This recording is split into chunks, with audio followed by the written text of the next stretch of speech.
And now our guests. Irma Lerma Barbosa is a Chicana Yaqui American painter, printmaker, muralist, performance artist, civil rights activist, and community organizer. Raised primarily in Northern California by Mexican and Mexican Yaqui parents, she became deeply involved in the Chicano movement during the late 1960s and 1970s. As an original member of the Sacramento chapter of the Brown Berets, a youth activist group focused on civil rights, education, and community empowerment, she designed and hand-sewed a key flag for the organization in the late 1960s, symbolizing Chicano pride and resistance.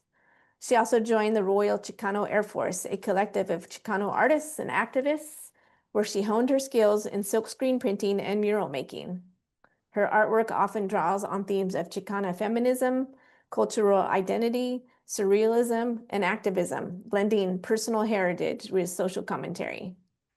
Irma will be interviewed by Dr. Ella Maria Diaz, a professor in the Department of Chicana and Chicano Studies at San Jose State University. She specializes in Chicana art, history, and cultural activism during the U.S. Civil Rights era, as well as visual and cultural analyses of testimonio as an art of the Americas. Her first book, Flying Under the Radar with the Royal Chicano Air Force, Mapping a Chicana Art History, won the 2019 National Association for Chicana and Chicano Studies Book Award.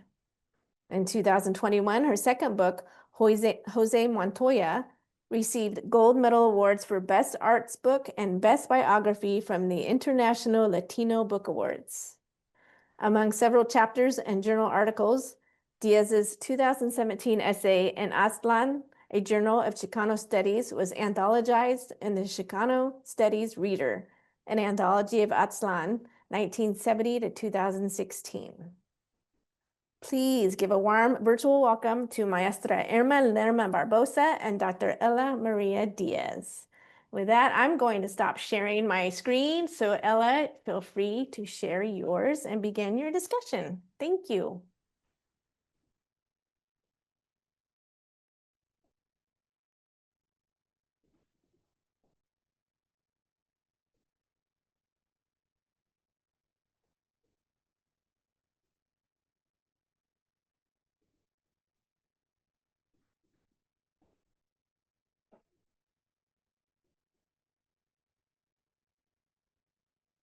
My apologies. I was having a hard time unmuting because I work from two screens. So Irma, can you see the slides? Yes, thank you. All right, Hi. perfect. Hi, it's good to see you. All right, so let's get started. 1 second while I adjust my slides. All right, well, thank you so much for the invitation to join you in conversation today about your life, your art, and community activism in Sacramento at the height of the Chicano movement, Irma. I also want to thank certainly our librarian host today for putting this conversation together, certainly librarians Christy Powell for all of her tech support, and the one and only Sue Tyson, head of California History Section. As I was just introduced, my name is Ella Maria Diaz, and I'm professor of Chicana and Chicano Studies at San Jose State. As you heard, I put together and published a book, Flying Under the Radar with the Royal Chicano Air Force, in 2017. And it was my first book while I was teaching at Cornell University and traveling back and forth to my home in California. The book reflects about a decade of research in oral histories that were based on building relationships with vanguard artists, educators, and activists like you, Irma. And in 2013, you opened your door, your memories, and you offered your friendship to me. And we spent a lot of time talking and then interviewing and building a wonderful record of historical photographs about your life's work. I hold you in very high regard as one of my close friends and part of my family. So I want to turn it over to you so that you can introduce yourself, and then we'll slide into our slides. Thank you, Ella, and thank you, Christy and Sue and Marisa, for this honor.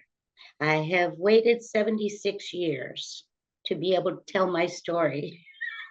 I won't tell the whole thing, but I can say that I am from Yaqui Native American roots. My mother from the Sierra Madre, and the sacred pueblo of Wiribis, and my father from Arizona and the Yaqui Pascua Nation reservation. He lived outside of it.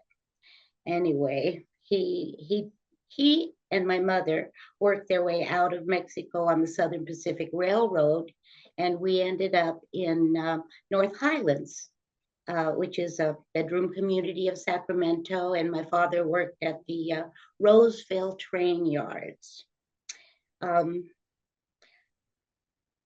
He was laying track for the Southern Pacific Railroad, and I attended Highlands High School. I graduated in 1967. While I was in school, my very best friend was an African-American young lady by the name of Barbara Desmangles.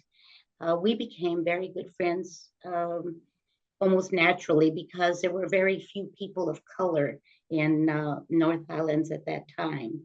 And although my family was pretty poor, there were 5 kids. My father worked on the railroad. My mother had a garden and she took care of us.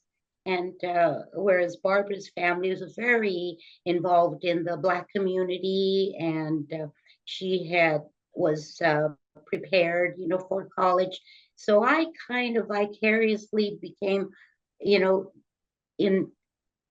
enlightened about what kind of future might be available for myself.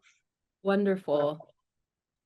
I just want to interject really quickly because you actually did a wonderful job, Irma, of bringing us right up to that sweet spot of, the crossroads of your adolescence and your adulthood.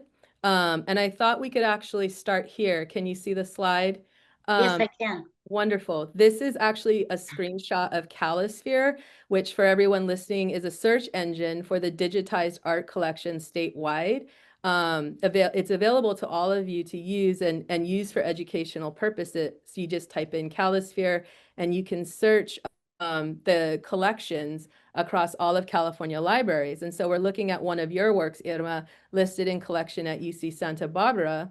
This is Sacra Momento.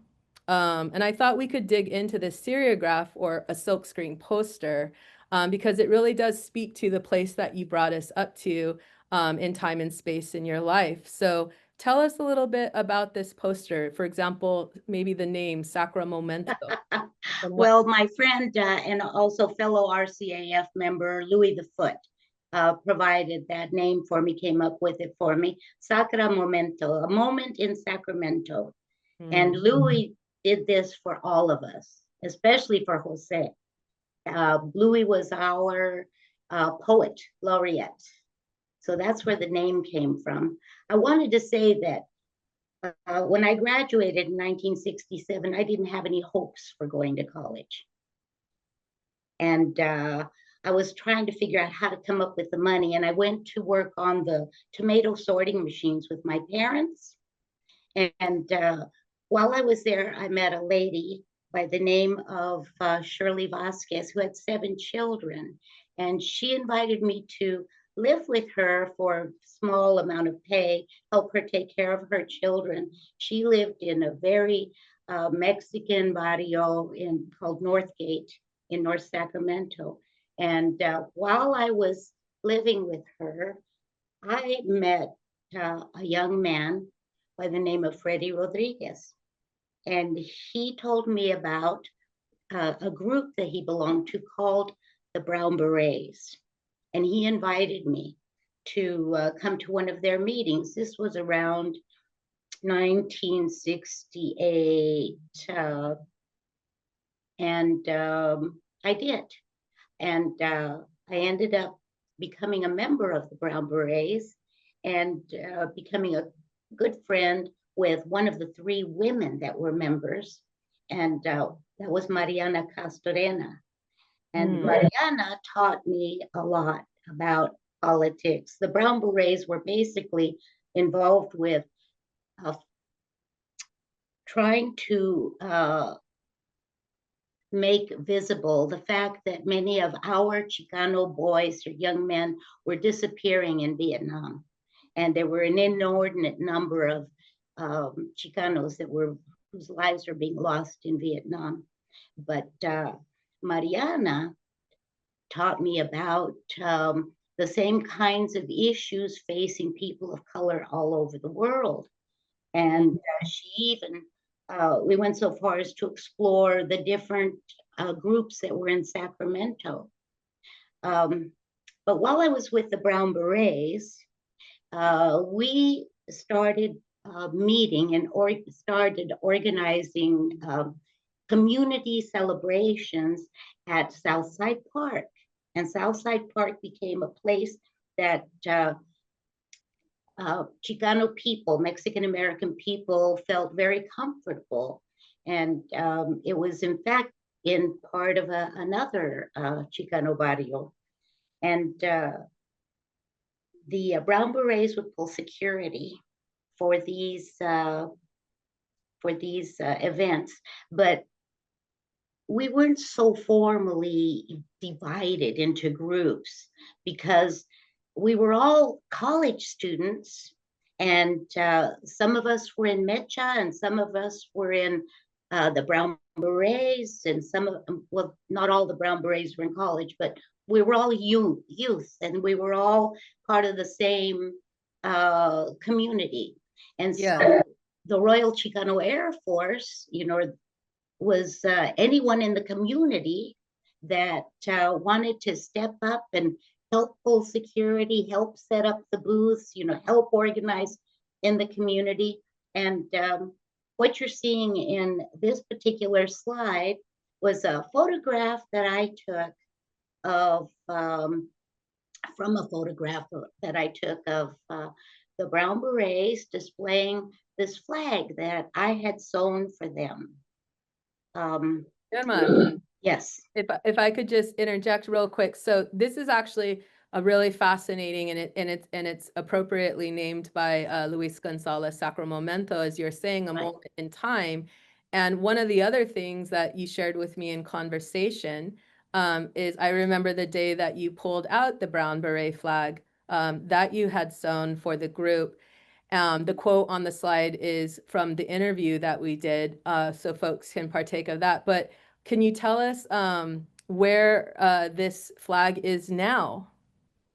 Oh, this particular flag was requested by the Smithsonian Museum, by representatives of the Smithsonian Museum who are displaying it in Washington, D.C., in a special display area that gives honor to the youth that organized and the work that I did to help make the Chicano community more visible, and also to add self-respect and pride to, make our symbols a proud display. Something that would lift our hearts, something that we could present as we stood, respecting our issues and our community. Yes. And, just to chime in, I was fascinated by this in terms of Chicana art space work and artwork. Here, just another example of, the utility of what would have been called like the domestic arts, the different home training that we had based on gender, your ability to know how to not only sew the flag, but to use the grid to meet out, the size of the eagle. I think there's a fold in the picture, so it may look like one or a fold in the flag, so it may look like one of the wings is shorter, but it isn't. And then a lot of sort of math, for lack of a better term, goes into how to lay this out. And so then to see it in collection, it's both a historical object, but it's also a work of art. And now, thanks to the work of Chicana artists and Chicana art scholars and moving forward in the way that we do the history, we can certainly appreciate this as both. It's very similar to your Sacramento poster, both an art object and a historical artifact. capture. I wouldn't say that I weaponized my home art skills, but I certainly did lift them up to be useful for our community. You know, I wasn't sewing clothes, I was sewing a flag, Yeah. but I was able to use those skills, and I was very happy. And the Brown Berets were very proud of that flag. They were very, very proud of that flag. It was like a symbol for their heart. Absolutely. And turning to some of your other work, you mentioned at the beginning your part of your origin story and your girlhood, and then basically adolescent part of your life, your family friendship with the Desmangles. I wanted to underscore to folks about your history is your relationships and friendships with members of the Black Panther Party in Sacramento, and your involvement in Sacramento's Brown Berets, friendships with members of these chapters, also dovetailed your entrance into the Mexican American Education Project at Sac State. And this is a picture here. I love it. And if you wanted to share with people, what's going on in this picture, Irma? Yes, look at the front row. You can see Ben Polito, and I think that's Roger, Freddie's brother, both of them wearing brown berets in the front row, and also myself and Mariana towards the end. And what we were doing is we were speaking to this particular classroom. I believe it was sociology. I'm not sure which one it was, but we got permission from the teacher to come in and explain our project and how what we were trying to do was create a breakfast program for children in a poor community, the Washington neighborhood, and that we were asking for their help in order to lift up these kids in this community. Now, a lot was going on because I had just graduated from college. I had gone out to the tomato fields. I had changed my community. I was now with a group of, and learning, about politics with a group of kids, my age. And while I was in the Brown Berets, I believe it was early 1969 or the end of 1968, we were approached by the Mexican American Education Project. The Brown Berets we were almost considered a gang at that time because so few people knew about our community, and the good things that we were doing. And they asked us if we would interview for their program. And at that time, I interviewed and I was accepted. So my dreams were coming true. I was going to school. I was in college. I was with the Mexican American Education Project.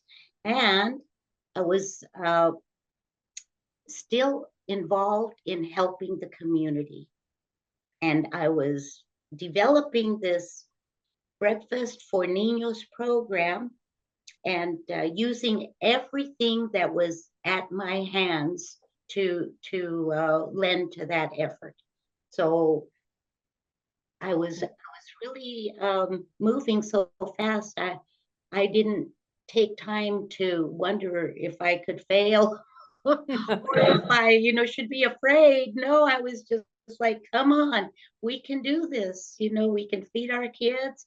Come on, you can learn about real sociology. Come out to the community and see what happens when kids get fed. Wonderful.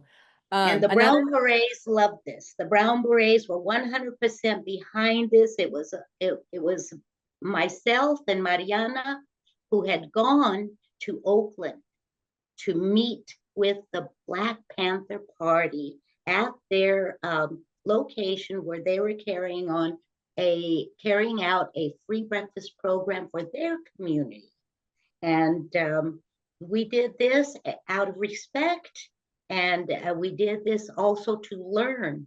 And the Black Panthers were completely cooperative, respectful, helpful. They gave us every tip they could on how we could approach, for donations, and then how to organize the volunteers, and it was fabulous. They didn't come, into our community, but they educated us. Now it was me and Mariana that went. None of the guys went because there were still issues, problems between the Black communities and the Chicano communities. But with this effort, that started opening up into a more respectful, communicating, cooperative kind of venture. Irma, what I think it's really important what you're talking about, because it's real, and how people that are trying to build solidarity and pathways and connect their studies with authentic, meaningful community collaboration, not just engagement, how that's done. And in a lot of ways, as a young woman, a young brown woman, a Chicana, there's a part of your artwork that speaks to performance, having to take on different identities and personalities. And one of the things that I learned when we were in conversation pertained to your theater, your art, your theater arts. And I had a lot of fun writing actually about this period of your work. Basically looking at you as everything that you were involved in that you just talked about from a holistic point of view. Like you said, moving so fast and no fear of failure, having to do so many different things. And what I mean is I'm framing Chicana agency in a group like the RCF largely through your story and your use of these different personas. And for the sake of time, I'm showing everyone this image, but I'm also going to move to this image. And can you tell us what's going on here in relationship to the one that I just skipped past? This is a wonderful example of you performing. And I think that this is you at UC Santa Barbara with Catherine Garcia. Yes. I was a student at California State University at Sacramento, and I was studying art, and I was part of the Royal Chicano Air Force, still a member of the Brown Berets, and but spending more time with the Royal Chicano Air Force because they were on campus. Jose and Esteban were our teachers, and it was easy for them to call on me. They knew where I was if they had to make an appearance. And it happened at that time that, the politics were so dynamic that we would be called to appear, at a demonstration or to a college gathering. And what we had to do is pull together the group, right? And there were aspects, towards being in the RCAF. You create art, you set up exhibitions, you talk about, your visuals, but there were also aspects of our culture that people really didn't respect, and they didn't understand, and they were offended or frightened of it. And so what I meant to do with this was to break barriers. And at Santa Barbara, I begged Catherine to come with me. We studied art together, but none of the girls really wanted to hang out with the RCAF because they were kind of wild and they were all guys, So, I told her I would be there and that I needed her help, and that what we were going to do is we were going to play the part of locas, like pachucas, and we were going to appear in the ladies' room, the girls' bathroom close to the stage where Jose would be presenting his talk about Chicano art. And we would go in there and we would pretend that we were just fixing our makeup, and we would put on all kinds of red lipstick, and we would rat our hair up high. We'd put on, as tight sweaters as we had, and, talk loud and chew gum and pull it out. And we did, and the girls, they were all surfers, and, very frightened of us. They gave us a wide berth in the bathroom. And even when we were walking out, they thought that we were part of the audience like them. And we were just walking and sauntering down the aisle, pulling out our gum and everything. And when we finally got up on stage, uh, we were met by a kid, a Chicano. We called him the kid. He had a little box amplifier and a guitar, and he hit a couple of notes, and we started singing Angel Baby. And the whole room just like exploded in like laughter and clapping. They were so relieved. We were part of the entertainment, but what it did was it let them see that, we weren't carrying knives, we were just people like them. And when Jose got up to speak, they were so attentive. Mm. I'm going to turn really quickly, for the sake of time, to another important performance that I was quite captivated with. Here you are performing I think this was a Sac State play. You were Libertad La Marque. I think it was the Mexican American Education Project that enabled Professor Roberto Pantoja de Vallejo to come from Stockton to set up this play that we would actually perform in the Sac State Theater. And it's all part of, lifting up our cultures and our culture in our hearts, so that we would feel strong. And people in the play were members of the Mecha organization. There were people from the Brown Berets in there. There were people from the MAEP, all Chicanos. And I played the part of a torch singer. Mhm. And Sac State lent their whole theater department. We all had beautiful costumes. And the night that we were supposed to perform, the night that we opened the show, my parents were not going to be able to attend because they didn't have a car. And they were having a real hard time. There were kids at home. And Roberto and his number one assistant, they made it their business to go all the way out to North Highlands and pick up my mother and father and give them a front row seat. I could cry just thinking about it, because it was always my mother's dream. She would love to sing. We would both sing, over the dishes as we washed them, And for her to see me on stage in the front row seat, a place of honor, and to see me singing, in a beautiful costume, it made her whole life. My parents were so proud, and I'll never forget it for the rest of my life. It was one of my finest hour. That resonates, especially during this season of remembering our ancestors. I invited my mom to many of my events, and along the way too. I like to share those moments. That resonates. I want to turn to a different aspect, a different dimension of your work. I want to say one more thing about this. Sorry.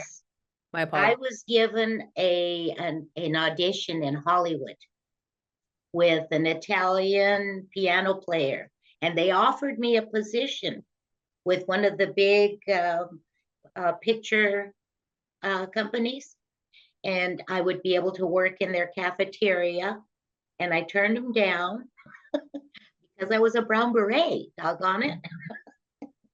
And I just want to say, it's a choice.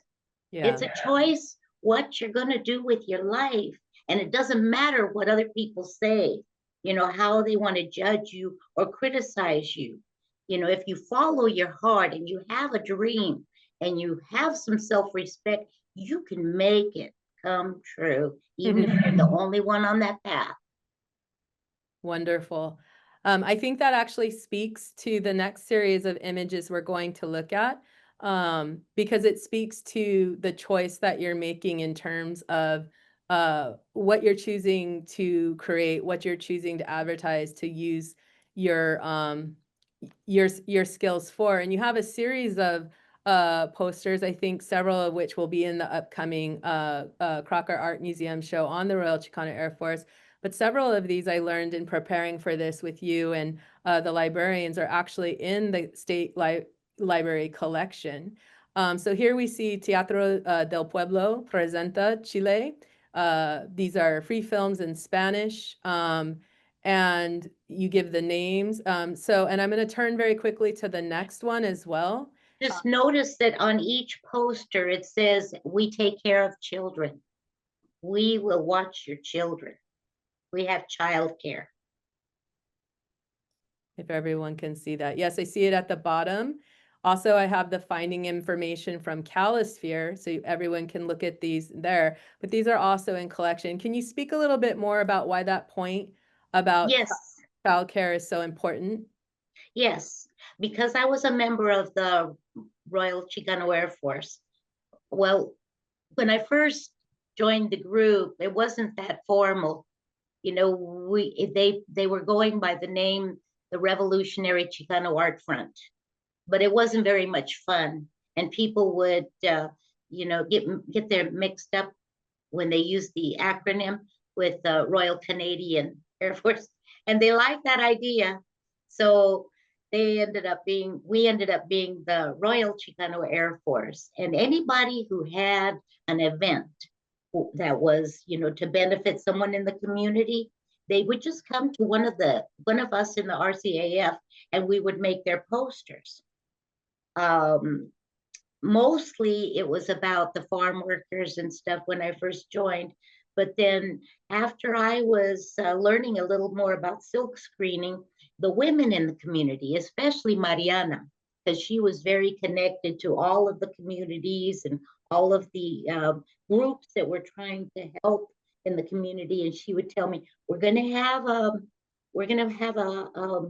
free movie. And it's going to be about Bolivia. And, you know, we need a poster. And they would just come, they would feel easier coming to me because I was a girl. Yeah.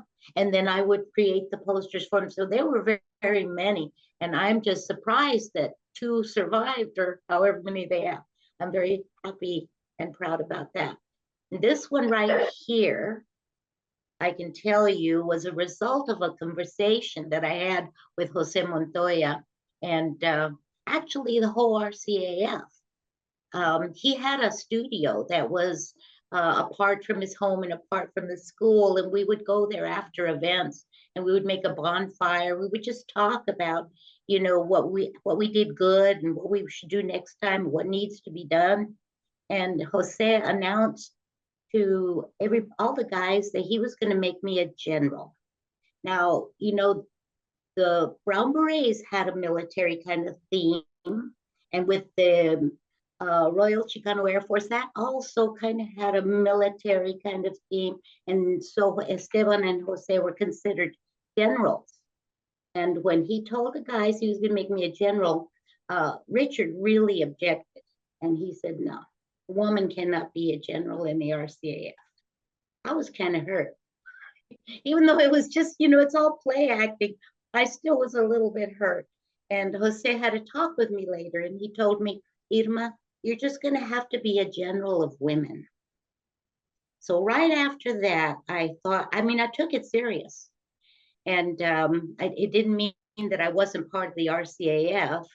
What it meant was that I had a calling. And so I went ahead and I organized a conference, and it was just me. I worked for the Western Regional Task Force de la Raza while I was a student at Sac State, and I applied for a grant from my own agency to have a conference of women, and I invited all of the women artists I knew, even wives of the guys in the RCAF who were artists. And I got the place, which was Westminster Cathedral, and they gave me a place, and I made this poster. And I invited them to have an exhibition. And I didn't really reach out to the community because I just wanted to reach them, you know? And so Catherine Garcia showed up, and Simona Hernandez, and so many others that you're seeing today. They did show up, and they did exhibit their work. And very many good things came out of this. You know, we learned how to do the Fujichrome process prints for our artwork from Simona. And the art group called the Comadres Artistas that were honored by Governor Schwarzenegger's wife came out of this group. And I did this poster. And this is probably one of my best posters from all of my posters that I learned how to make while I was with the Royal Chicano Air Force. Well, I want to make sure that we can get to the rest of the images, because I also want to talk about your muralism. But one small point I wanted to make about this poster is just visually is how important it is with the symbols and the semiotics, with the broken chains around it, the brown, the black, the red. It speaks to a lot of the work that's coming up and working in basically across cultural groups and interracial interracial relationships, building a community in that way. But I also wanted to plug the library. I learned that the State Library presently has several of your works, or the works that we looked at, on display. They're coming down quickly. I'm so proud. But we can see certainly the Bolivia piece, the Chile piece, and Sacro Momento. And without skipping over one of the most important things is the arc of your life, this relationship with Barbara Desmangles. One of the points that I make in my chapter on you and performing the La Mujer Nueva is, and it also speaks to the stories you were talking about being a general of women, is one of the claims or the big stakes that I make basically about your mural, your 1975 mural at Chicano Park, is you can tell the story, but with the presence of Barbara Desmangles as your painting assistant, it really does represent basically one of the first Afro-Chicanidad or Afro-Chicana murals, because it speaks to this larger interracial sort of solidarity. And I'm just going to flip the slide really quick so people can also see this mural in its original form. And that's not even the original form. But in the other slide that you had, the one on the left, that's me in high school. And then the one next to it is my husband, Vietnam veteran Jaime Barbosa, and then Barbara on the left and me on the right. And then if you look at the picture of the mural on the right, you can see more of the original drawing. Mine was the central figure, and it had a braid that traveled all the way down and around. But it got changed because of damage, I think, that happened to the mural. I don't know. I had to leave early because I was working for the state of California. Only had a little bit of time to get away. So you can see the central figure still has the globe, right? And it still has the woman.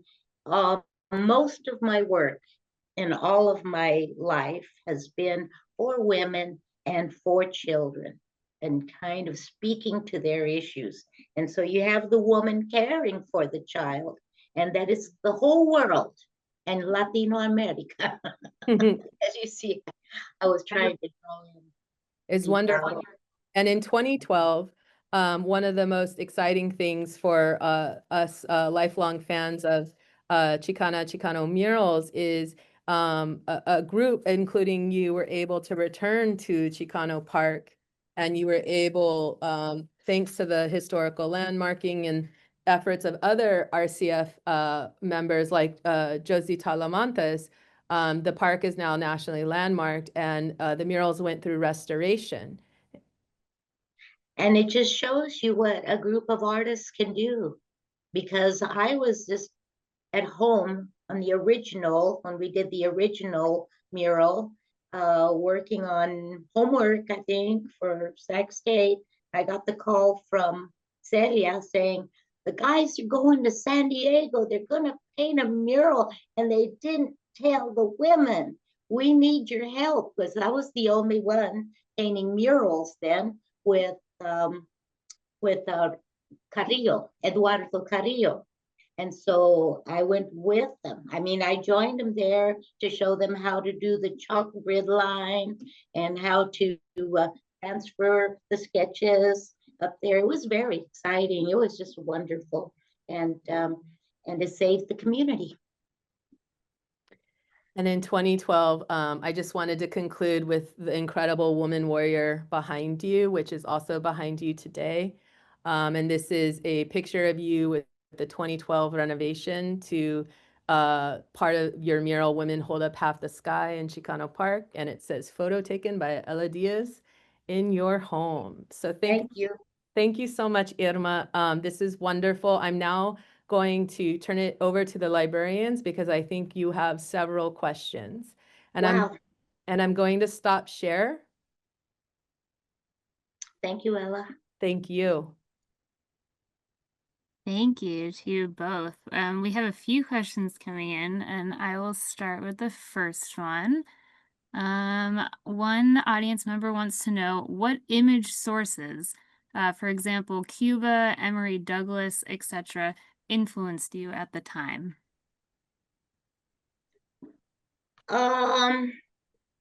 Francisco Zuniga. I was a student of art. I mean, I was taking art classes at Sac State, but I've always had problems with money. I didn't have much money, and I had to reuse some of my old canvases, you know, for a classroom. I had a painting class, and it was first day of the class, and we were all supposed to bring in a painting, and I brought in a painting that I had painted over another painting, and I really got criticized bad by the teacher. In fact, I ran out of the classroom crying. I felt so bad about it, and I was sitting in front of the art department with my painting by my side and just sobbing. And this old guy comes along and sits down next to me, and he goes, "What's the matter?" I said, "Oh, you know, I had this art class and this happened." And he said, "Oh, hey, you're pretty good." It turned out he was the director. He was the head of the art department. Tarmo Pasto, Swedish gentleman. He ended up apprenticing me. And I had to sit for a lot of his paintings because he did a lot of Southwestern stuff. But he introduced me to Francisco Zuniga, who was a Mexican sculptor that created sculptures of really strong women. So if you see this image behind me of the baby, that was sold at the first KVIE art auction. That massive, huge woman holding a baby, that was influenced by Francisco Zuniga, one of his sculptures.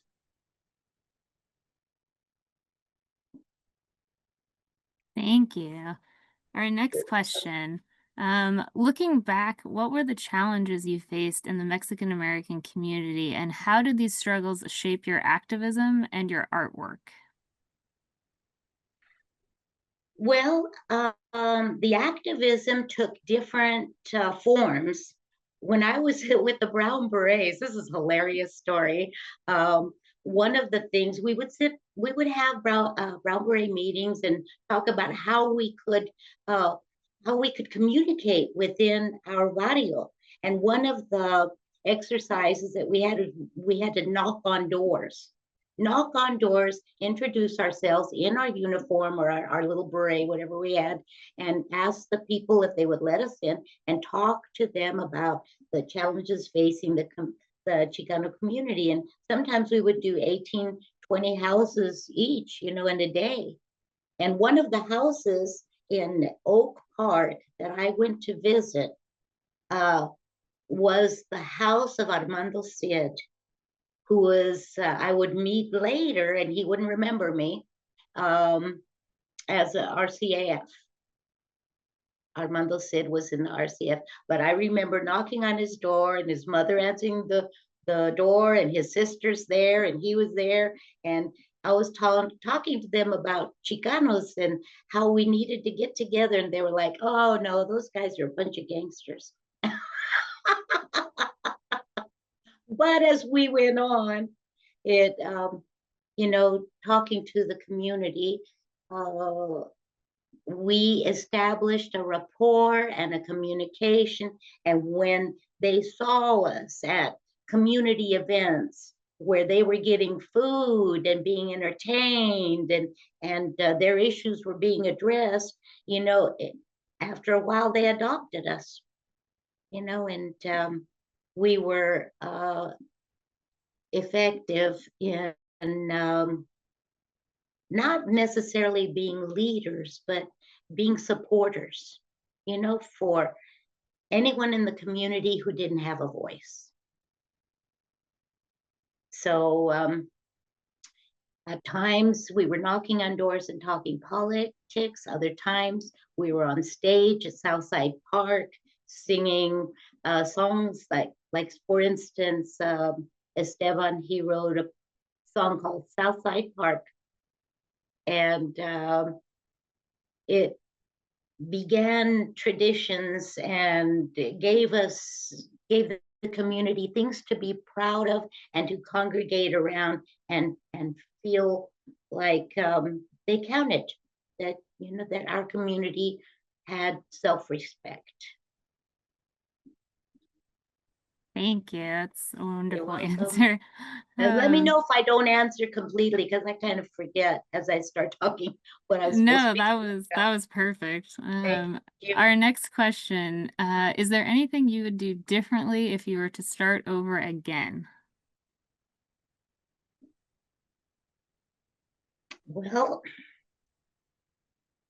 it wasn't my plan to be a leader. I think what happens in life is that you hope, you hope that you will have an opportunity to explore and be all you can be. And sometimes many people in the community, in the world, have dreams, but we don't have the wherewithal, to make them come true. I have great faith, and I believe that whatever is in store for me will show up.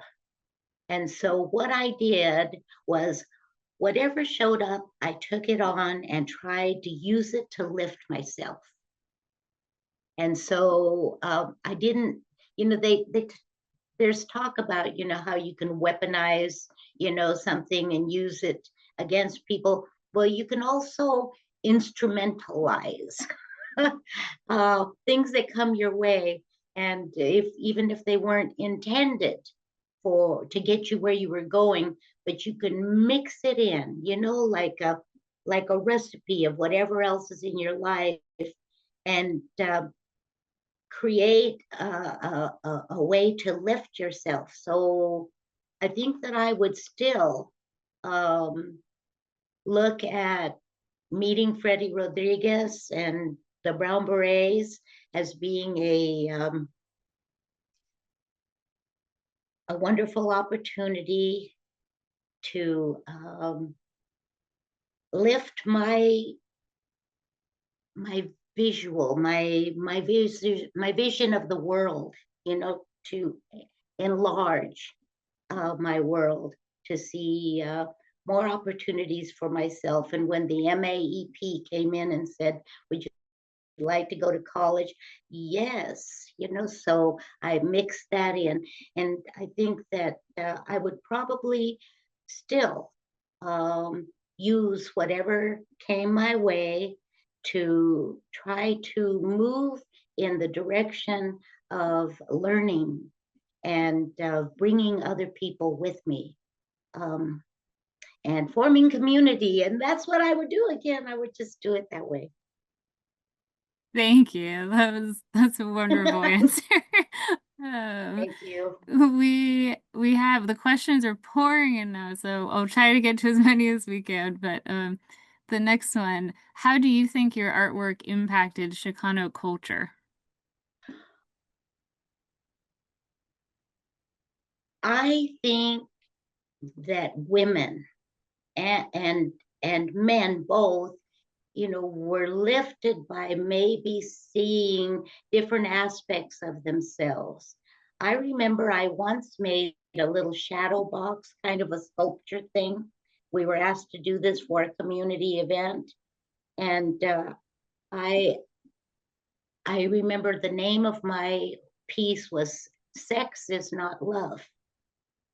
And I had lots of little clippings and of news articles, and I created, you know, little characters that, you know, of a woman and a baby, a family, and it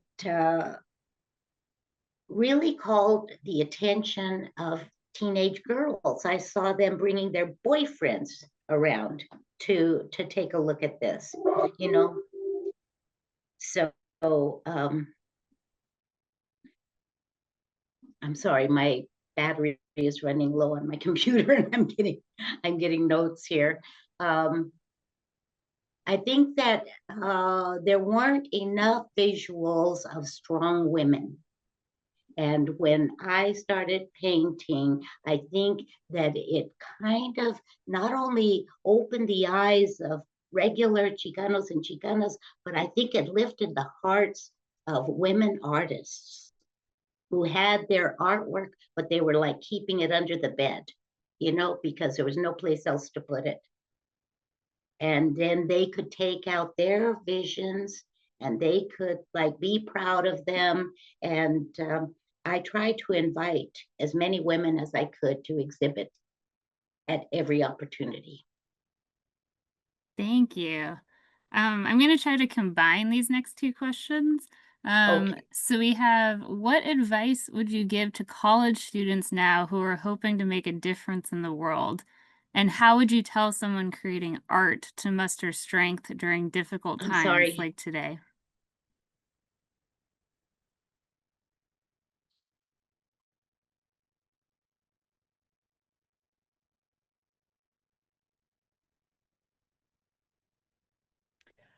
Well, I think unfortunately we lost Irma. She was saying that her computer was shutting down. I think she's okay, but I think she was losing battery power, and so it logged her off. But I'll answer the question. I think it's important for students to listen to elders. That's part of my career. I sat for hours with Irma. I listened, I learned, and our relationship continued over time. So much to the point that we talked this morning, and the advice that she was giving me about how to grow as a person and how to think about challenges really cared for me as a person, and also touched ground with me in terms of my career. And so with that, I would say the best thing that young artists can do is to reach out to their elders, to their professors, to their grandparents, and ask them questions about, well, what do you make and how do you make it? And, you know, why did you make these choices? Not so that you can learn to do the same thing, but you can begin to see, gather the wisdom that may be a little bit ahead of your time. And I'm seeing other questions, Marissa. Will we be sure that Irma receives all questions? Absolutely. I'm sure she would love to answer these questions in some form.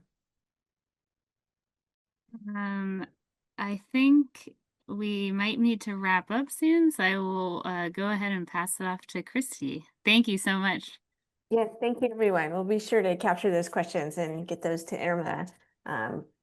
And I wanted to thank Irma and Ella for joining us today. Ella, if you can Sorry. just stick around. Oh, there she is. She's back. I'm sorry, my computer Yeah. died on me and I'm on my phone. Oh, well, we were just getting ready to wrap up anyway. Thank So you. we'll make sure there were some more questions, but we'll make sure you get them. Okay. But thank you again for being here with us, Irma and Ella. It was wonderful. If you guys can hang around for a little bit. Yes. And we'll say goodbye to everybody else. And thank you for joining us. And we hope to see you again soon. Everybody have a great evening. Thank you.